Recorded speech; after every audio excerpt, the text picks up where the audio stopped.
Okay, how's it going, guys?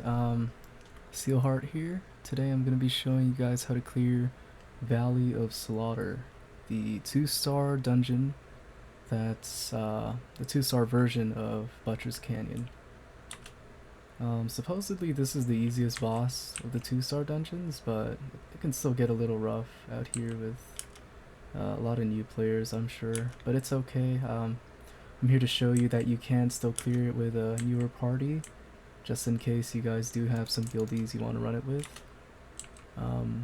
Yeah, so I've ran it with a few of my guild members that were still around 2500 gear score, but it's completely doable. It takes a little longer, but you don't have to start kicking everybody if their gear score isn't like 3k or anything. So for this dungeon, I actually have two builds. I have one for trash mobs, doing my AoEs, and one for the actual boss itself, like my aggro build. And I'll show you both of those at the end of the video guide once we defeat the boss. Okay, shoot, my W key's not working. There you go. I like to take controlling rake to try to hold them together so you can AoE them like this. Alright, and actually for this stage right here, oh, not yet. Gotta clear this guy too, forgot about him. Since this is the last guy, actually, I like to take Stunning Blow over my, what's that skill called again? Low Breaker. Because for this part right here, you're going to need as many stuns as you can. Once he calls for help for those Shadowmancers, you want to stun them, or else they, I mean, you can use any CC, but typically you'd want to stun them, or else they make the boss pretty much invincible, like right here. See, doing 0 damage. Gotta kill them ASAP, then go back to the boss. Right, and then, yeah, just cheese this guy, this mini boss, as much as you can. Same thing. Another Shadowmancer right here. Stuns.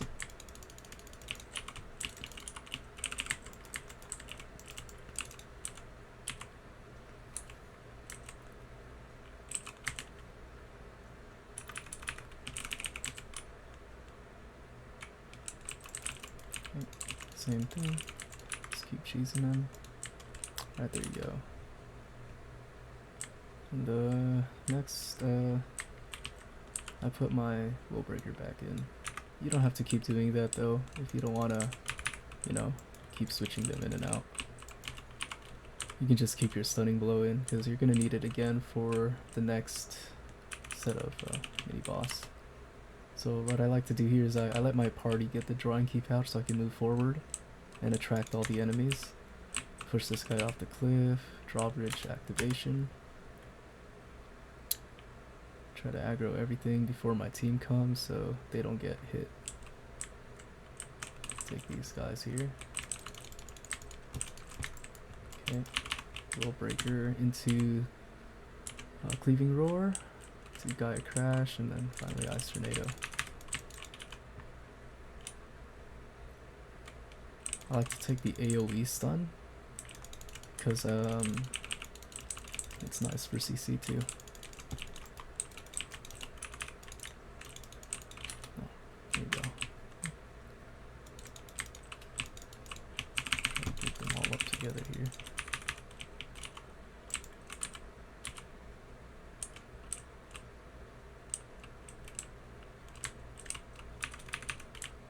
Gotta stun this guy.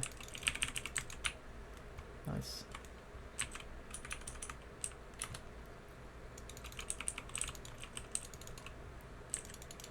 One more to go.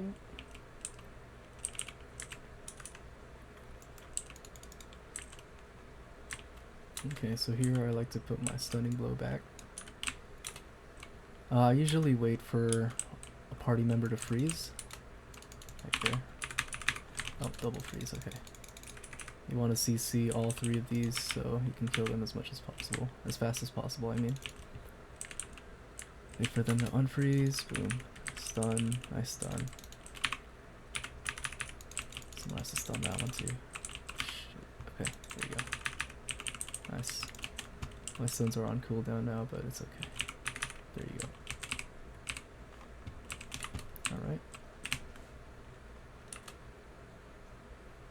At this point, I just switch out Stunning Blow now because I don't really need it anymore for the next few mobs.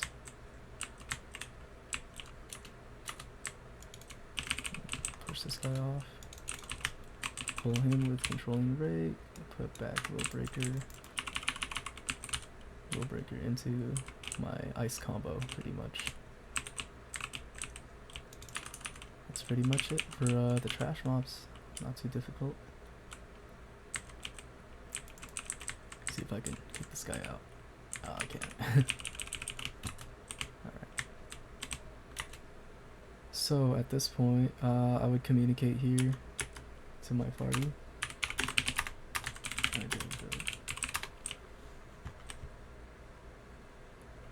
Yeah, because I gotta wait for my cooldowns to switch into my bossing build here. Keep everyone alive. Okay. Here we go. So the main thing about this build is I spec'd into as much aggro specs as I could, and shield buffs for the team, pretty much. Devoted Sanctuary, want to use Stalwart Bastion there. I put Devoted Sanctuary, Stalwart Bastion, and Immortal Pride as my tanking abilities.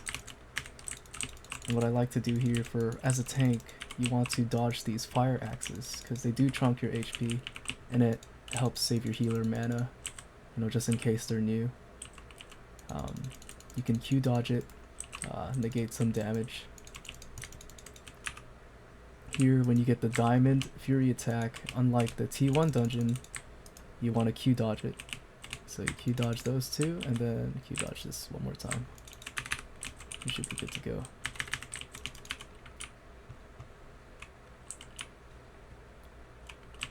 Now, as you can see, I traded in all my AoE abilities for basically my shielding abilities, because you don't really need your AoE abilities against this boss. You want to take as much aggro as possible.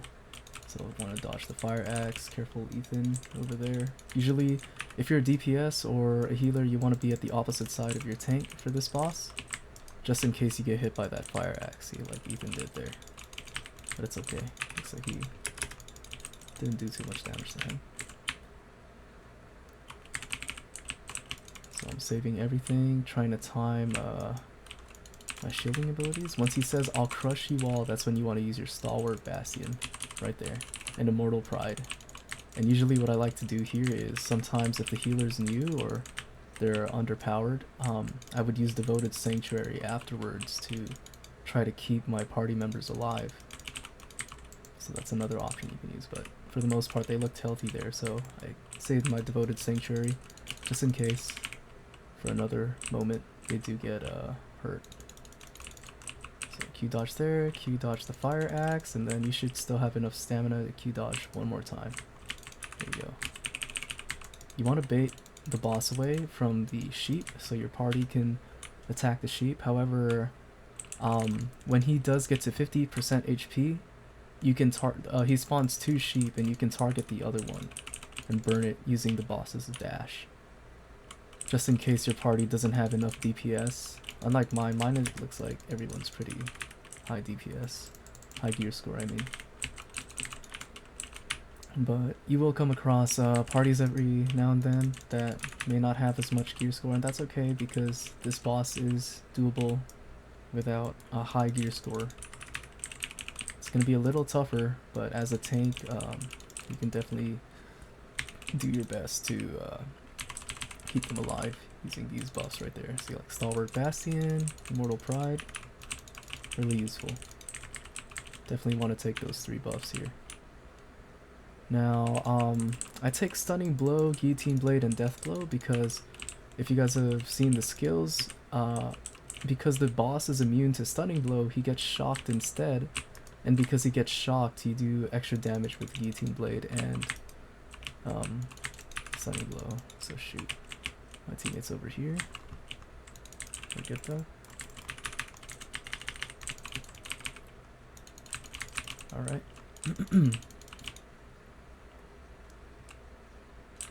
Yeah, so stunning blow into guillotine blade.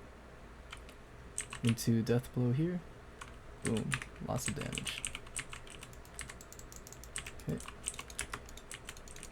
Jump mechanic. Q block. I respect my Q block too, by the way, to right click instead of Q, because I found it easier and I have a faster reaction time when I do have it spec to right click. So that's one thing you guys could do if you're having trouble Q blocking or Q dodging. As a tank, Stalwart Bastion into Immortal Pride. They're a little low in the back over there, so I'm going to use my Devoted Sanctuary just to buy my healer some time to heal them. Then same thing, Sheep Mechanic, he spawns 2. I'm going to go for the other one. You can use his dash to go for one of them, the one your party's not going for. So Q dodge out of the way there. You see he took a chunk of the sheep's HP there. Q dodge the fire axe and then align him with the next strike. Boom. After that you should be able to one-shot guillotine blade the sheep. And he's gone. Just in case your party can't defeat the sheep over there, you also have that option as a tank. And that's pretty much it for the most part. Those are the mechanics.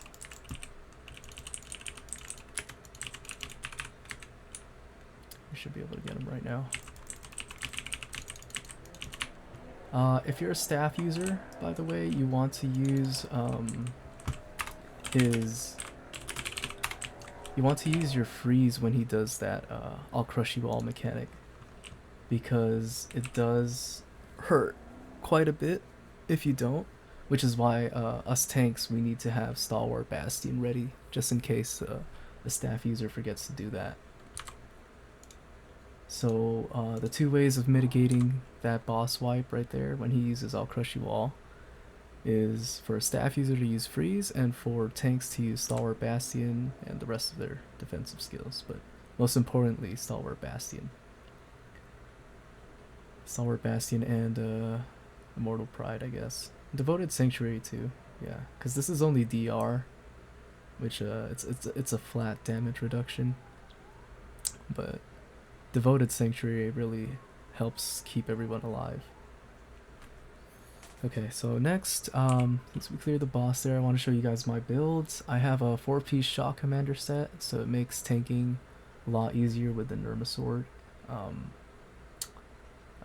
So I have 53% shield block chance, but I'd like to say, at the very least, as a tank, you want to at least have a 2-piece Shock Commander set for the 2-piece set effect damage reduction, 18. And try to get as many max HP items as you can, because it is difficult to trait with max HP. Like, as you can see here, some of my items aren't even fully traded yet, but I tried. It's very difficult, very expensive right now for max HP. But yeah, try to at least get a 2-piece Shock Commander. I think the 2 easiest to farm for you newer tanks out there are Shock Commander Chestplate and the Sabatons. Before you could get this in the T1 dungeon, but it's actually easier to just farm these 2 from Sileus Abyss. You know, you could go for this, but I was thinking of replacing this as well for my what are they called again? For my Field General Gauntlets when the Caligris dungeon releases, because I'm planning to replace my Greaves of the Infernal Herald. This is just a placeholder right now for the Shock Commander pants. So once I get that, definitely gonna feed this into it. And yeah, accessories, they shouldn't matter too much, but try to get some with HP at the very least. I know some of these accessories are difficult to obtain. These 2 are for the PvP accessories. They're not really necessary, but it does help the max HP here. The max HP from the cape, you know, attack speed, and other useful stats. But at the very least, you can try getting a 2P Shock Commander and the Butcher's Belt from the T1 version of this dungeon, Butcher's Canyon. And that should help a lot, actually. So you do have max HP on this. Next, I want to go over my skills. So my first skills are my typical AoE skills. And this is my general build for PvE farming, like open world, all that. I like to take your bread and butter Cruel Smite and Piercing Strike as my brawling skills. Next, my combo goes as follows: Will Breaker into Cleaving Roar, into Frost Cleaving, and Ice Tornado, as soon as I pop my Da Vinci's Chill buff. So this holy trinity of ice skills helps do a lot of damage as well, because I like taking the ice spec for Da Vinci's, because it does buff some of these skills out. Like right here it says, if target is affected by Bind Icebound, they take 556% plus 131 damage. So it's an extra nice boost to damage for clearing trash mobs. And also I take Cleaving Roar with Spectrum of Agony to do as much damage as possible as a tank. And I take Will Breaker before all of this so that it applies Weaken and decreases melee, ranged, and magic defense by 600 for 6 seconds. So that's really nice when you're trying to take out a lot of trash mobs together. I take the spec for the specialization for Chain Hook, which is Controlling Rake and Strategic Rush, so I can use these to group up trash mobs together, so I can begin my AoE combo. And finally, I take a Devastating Smash and Guillotine Blade. Sometimes I like to switch in Cold Warrior for Impenetrable, because when you land a stun on enemies, so if I land this Devastating Smash, I do have a higher chance to do a heavy attack with Guillotine Blade. And if you see here, with the spec for Guillotine Blade, if you do a heavy attack with it, it turns into an AoE skill, so it's really nice for farming as well, and doing extra damage to trash mobs whenever you can. My go-to passives are as follows. I take the bread and butter, Robust Constitution, Vital Force, pretty much as many defense passives as I can, especially for tanking the new 2-star dungeons. Indomitable Armor, Impenetrable, this is good for AoE mobs attacking you, and Aegis Shield for shield block. And these two are for mana regen. So this is my PvE build. Now, when I go to bossing, this is my aggro build. Oh, before I get into this, actually, let me show you my skill specs. So first and foremost, I get the Cone spec for Piercing Strike, cooldown spec for Counter Barrier, so I can keep spamming Piercing Strike, and that's really good when you have the Nirma sword, because on Shield Strike it stuns the target for 0.3 seconds, and it's great for interrupting monsters and enemies alike in PvP. So if you have this sword, works really well with the Shield Strike. Yeah, a lot of people actually say this sword is really bad because of the wisdom and max HP, when you want to try going for 70 strength as a tank and then 30 dexterity, 30 perception. But in my opinion, it's still really good for the most part, interrupting mages, and even PvE wise, it's really strong. So if you do have access to getting this sword from either guild raid or world boss, just I do recommend using it, despite what a lot of people say about it. Now, for my skill specs, I have the Controlling Rake spec here. I have Cleaving Roar, 2 specs for Cleaving Roar, cooldown reduction, and the Cleaving Roar spec. Next, the rest are Greatsword, Cruel Smite, my Da Vinci's Chill ice buffs right here, effect duration, all the buffs for Frost Cleaving for maximum damage, and all the buffs for Ice Tornado for maximum damage as well. Will Breaker, I have the damage area change spec to allow it to weaken and decrease the defenses, and also have a wider radius pretty much. And Guillotine, I took all the specs, so you can do as much damage as possible. Next, I have my boss aggro build. So this is the build I'd switch to when you reach the end boss at the 2-star dungeons, and it's pretty much nearly the same thing. We're just taking out the AoE skills for shield defense skills for the party. So again, I have my bread and butter Cruel Smite and Piercing Strike. Here, instead of Devastating Smash, I have Stunning Blow for the low cooldown versus Devastating Smash. And since it's a single target boss, you don't really need this. The reason I take Stunning Blow is because when I'm fighting the boss, he's immune to stuns. So what happens is when targets are immune to stun, they get shocked instead. And every successful heavy attack sets the stun duration to, like, you know, sets the stun duration and shock duration to like an extra duration.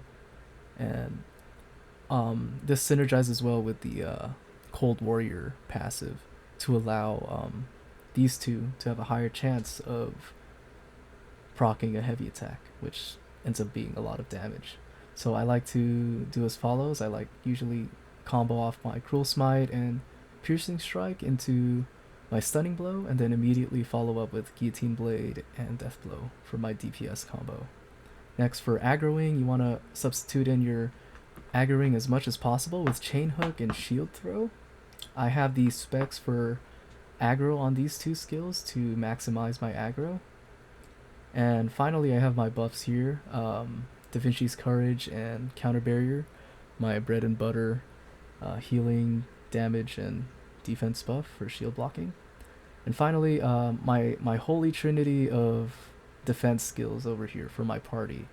I take Devoted Sanctuary, which is the AoE skill spec of the, what's that skill called? Blood Devotion. I have Stalwart Bastion for team-wide damage reduction, and Immortal Pride for self-defense, pretty much, and max HP. I like to, when we're fighting the boss, right, you can pretty much only use 2 skills at a time for when he does that dialogue where he'll say, "I'll crush you all." So I like to take Stalwart Bastion and either Devoted Sanctuary or Immortal Pride, depending on the status of my team. Like, if they're really low, I'll take Stalwart Bastion into Devoted Sanctuary, but if they're not too low, I'll just take Stalwart and Immortal Pride to buff myself up so I can survive a little better from the hit. That way it buys the healer some time. And what I usually like to do is after I proc these 2 abilities, right, if they're still low after that, then I'll proc Devoted Sanctuary to buy my healer some time to heal the rest of my party instead of me. So you want to be dodging those fire axes as much as possible as a tank. Even if you can take the hit, it really helps out the healer in the long run, especially if the healer is new. He'll burn a lot of mana trying to heal you because you're taking too many hits of those fire axes. So by Q dodging those fire axes as much as possible, you can effectively increase your own team's survivability too, not just yourself.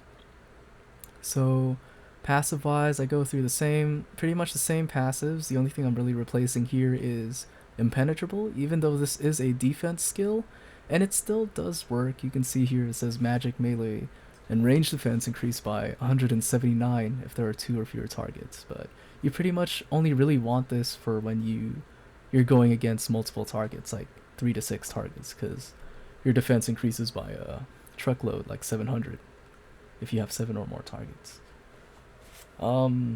Next, instead of Impenetrable, I took in Cold Warrior instead for the reasons aforementioned. You know, for buffing up Guillotine Blade and Death Blow pretty much. And everything else, I take my other defense skills up for these 2-star. So this is pretty universal for all 2-star dungeons. I would use these 2 builds. This one for the trash mobs at the beginning, and then when you reach the final boss, this is the build I'd go for tanking for your party as a main tank. So yeah, that's pretty much it. I hope this guide really helps you guys, and good luck to all of you new tanks out there trying to clear this dungeon for the first time. Let me know if you have any questions, and please let me know if there's anything else you need help on with other dungeons. I'll try to learn more and see what I can do about it and make some more videos in the future. thanks everyone. Have a good night and happy Thanksgiving. See you later for now. Bye bye.